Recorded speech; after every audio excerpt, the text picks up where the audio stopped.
Magandang hapon mga kaibigan. Oras po natin ngayon ay 1:30. Yan.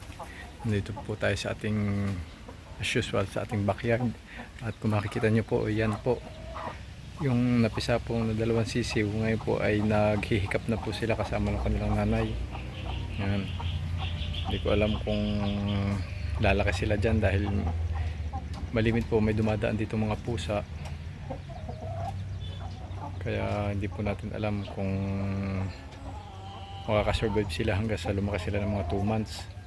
Dahil sa ganyang edad po, vulnerable po yan sa mga predators.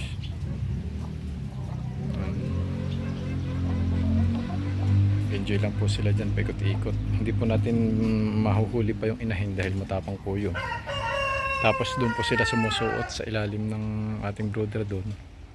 Kaya mahirap po na kunin sila. Yan po. Ito pong ating mga bakante ay ating pong binudbura ng diatomaceous na earth, pampatay ng mga insekto. Ang dami po ditong mga insektong lumilipad dahil namamatak po itong ating duhat. Yan. Katulad nga po pala ng ipinost ko kagabi na nasa ating short ay nagkasakit po itong isa naman natin pipay. Yan, may po siya, coryza siguro. Pikit na po yung isa niyang mata pero nalapatan na po natin siya ng first aid kagabi pa. Lilinisin po uli natin mamaya. Makikita niyo halos sarado yung isa niyang mata, bumubula. Yung isa naman ay okay lang. Yung isa okay lang. Bye. Yan, bumubula na rin yung isa niyang mata. Kailangan na po natin yung linisin ulit. Pagtsagaan po natin linisin.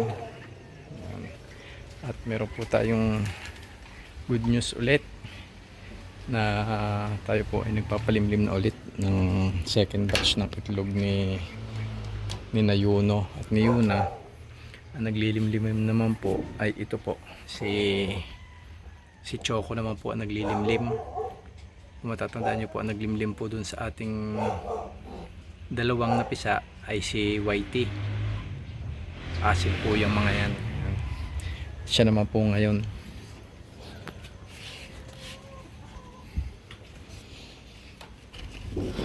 Ito naman pong ating row, hindi pa rin po natin magamit dahil kasalukuyan pa rin po siyang molting. Hindi naman po natin siya isa lang dahil masakit po sa katawan niya pag nagmo-molt, lalo na pagka yung babagong sumisibol yung mga balahibo. Ito naman po ating isang hen. Ito po yung nabalian dahil binugbog po siya dati ng mga kasamahan niyang hen nung itinry po natin na paligawan siya dito sa kasamahan natin mga native. Hanggang ngayon po ay hindi pa po siya fully nakaka-recover. Yun naman pong ating isang pipay na nagkasakit na salmonella. Bali magaling-galing na po siya, nakakakain na po siya, healthy na po siya, hindi na po siya tamlayin. Yan, makikita niyo po yan, healthy na po siya. Mapula na po ulit ang kanyang palong. Ito po yung ayaw natin pagka may ligaw na manok dito. Lahat po ng makikita nilang lugar, kinakaykay po nila yan. Ito po kalilinis lang natin kanina. Wala na po yung mga tambak-tambak dito. Yan na po, inalis na po natin. Kaso pagka may ganyan pong ligaw na manok, yun, kinakaykay po nila, kaya nagkakalat. Kaya yung mga manok po ng kapitbahay pagka nandito, hinahabok po natin, hinuhuli po natin at atin pong binabalik sa kabila. Dahil yung isa pong manok dito na siguro mga 2-3 months pa lang yun, nahuli natin kahapon, tinignan natin, ang daming kuto. Kaya ayaw ko po ditong may pumupuntang ibang manok dahil nagdadala po sila ng mga parasites din at saka sakit tatabi sila dito sa mga kulungan, tapos hahatching or magpapagpag ng balahibo, tatalsik na yung mga bakterya, tapos yung kuto maiiwan dahil maglalagas yung kanilang balahibo, kakalat yung kuto. Yun po yung masama kung ano po, kung laging may pumupunta ditong galang manok.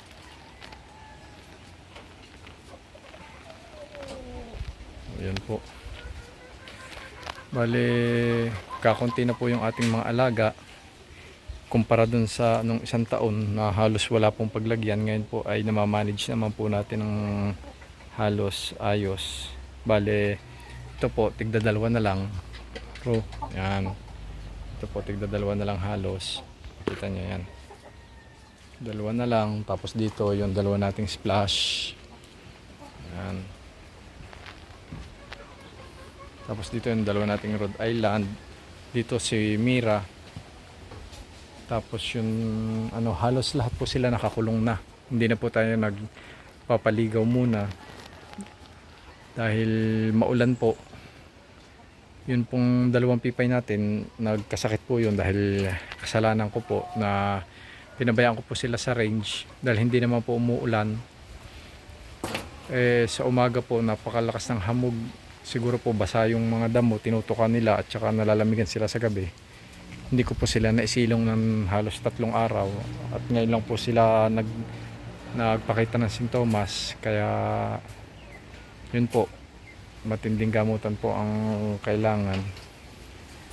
Kasalanan po natin yun, kaya sa susunod po hindi na po muna tayo mag-re-range, lalo na pagka rainy season. Kahit na hindi umulan, yung pong sa madaling araw yung hamog po ang matindi.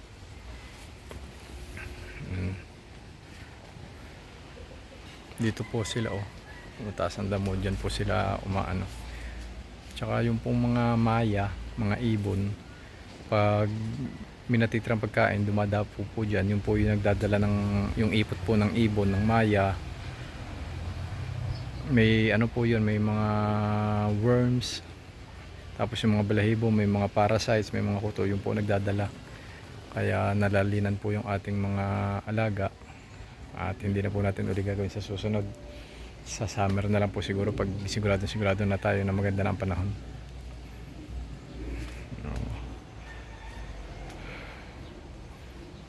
Ito naman yung ating mga upgraded native.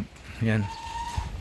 Pinaliguan din po pala natin dito yung ating mga Brahma kahapon at saka itong ating tatlong sinamaya. Yan. Pinaliguan po, inilipat muna po natin ang kulungan. Dito po sila nakakulong dahil nilinis po natin at disinfect. Ganon din po itong ating mga Brahma na hens. Dito po sila sa may puno ng malunggay. Ang ginawa po natin dito ay disinfect, nilinis natin. At sila po yung ating niliguan kahapon. Bale, yan po yung mga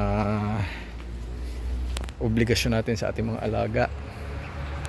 Hindi lang po pakain, painom. Kailangan po natin ugaliin maglinis para hindi po sila magkasakit. At maiwasan po natin ang sakit sa ulo. Pero hindi naman po natin maiiwasan yun. Dahil dala din po minsan ng panahon. Init, lamig, lalo na pag maulan. Ang tangi po natin magagawa ay prevention. At yung early detection po ng sakit, yun po ang mahalaga. Pag nakita nyo pong may kaunting kakaiba, checkin nyo na po agad para hindi na po lumala. So yun po muna ang ating update for today. Dahil lumalakas na naman po ang hangin, parang kumukulimlim na naman, baka bumagsak na naman ng ulan. Ingat po tayong lahat at God bless po.